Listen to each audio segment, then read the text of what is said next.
Allah Allah Allah Allah. Hey there. Subscribe to my channel.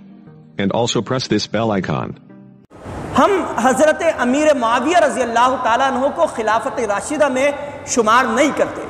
اس کی سب سے بڑی وجہ جو بیان کی جاتی ہے وہ یہ کہ پانچوں خلفاء کو باہمی مشاورت سے اپنا امیر اور اپنا خلیفہ مقرر کیا گیا، لیکن حضرت امیر معاویہ رضی اللہ تعالیٰ عنہ مسلمانوں کی باہمی مشاورت سے خلیفہ نہیں بنے، بلکہ طاقت کے زور پر، قوت کے زور پر حضرت امیر معاویہ رضی اللہ تعالیٰ عنہ خلیفہ وقت بنے اور حاکمیت کا اور ملوکیت کا ایک سلسلہ جو تھا وہ شروع ہوا. لہذا ہم وَأَمْرُهُمْ شُورَى بَيْنَهُمْ جو قرآن نے فرمایا کہ مسلمان آپس میں جو معاملات کریں وہ مشاورت سے کریں. چونکہ حضرت امیر معاویہ رضی اللہ تعالیٰ عنہ نے مشاورت سے معاملہ نہیں کیا، اسی لیے ہم ان کو خلافت راشدہ میں شمار نہیں کرتے. لیکن ہم حضرت امیر معاویہ رضی اللہ تعالیٰ عنہ کا احترام اسی طرح کرتے ہیں جس طرح پانچ خلفاء کا کرتے ہیں.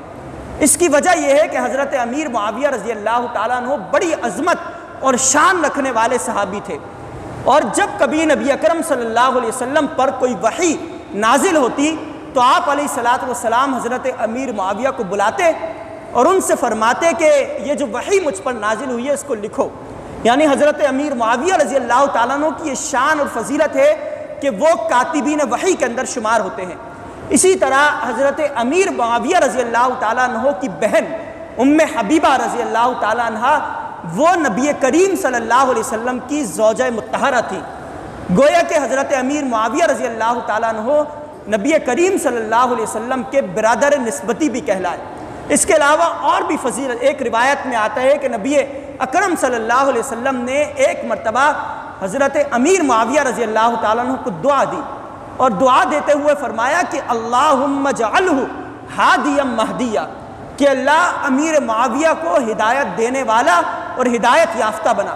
تو اس لحاظ سے حضرت امیر معاویہ رضی اللہ تعالیٰ عنہ بڑی عظمت والے اور بڑی بزرگی اور شان رکھنے والے صحابی ہیں، لیکن خلافت راشدہ کے اندر حضرت امیر معاویہ رضی اللہ تعالیٰ عنہ کو شامل نہیں کیا جاتا. اس کی وجہ یہ کہ وہ طاقت کے بلبوتے پر اور قوت کے ساتھ خلافت کے منصب پر سرفراز ہوئے.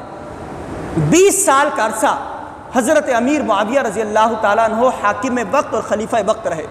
20 سال کا طویل عرصہ ہے، اور ایسا سنہری دور، ایسا پرامن دور کہ اسلام کی جو آپس میں مسلمانوں کی چپقلش تھی وہ ذرہ برابر بھی باقی نہ رہی، اور اسلام کا فتوحات کا سلسلہ وہ دور دور تک پھیلا. اس قدر طویل ہوا کہ یہ جو ہم سندھ کے اندر باب الاسلام میں موجود ہیں، یہاں تک اسلام کی فتوحات کا سلسلہ حضرت امیر معاویہ رضی اللہ تعالیٰ عنہ کے دور میں ہوا.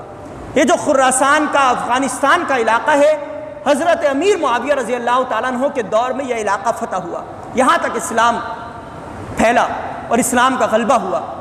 ترکی کے بعض علاقے حضرت امیر معاویہ رضی اللہ تعالیٰ عنہ کے دور میں اسلام کے ماتحت آئے. قسطنطنیہ کہ جس کے بارے میں نبی اکرم صلی اللہ علیہ وسلم نے فرمایا کہ جس قافلے نے، جس لشکر نے قسطنطنیہ کی جانب پیش قدمی کی اور اس علاقے کو فتح کرنے کی کوشش کی، تو اس میں جتنے بھی مجاہدین شریک ہوئے ان سب کو جنت کی بشارت دی جاتی ہے، جنت کی خوشخبری دی جاتی ہے.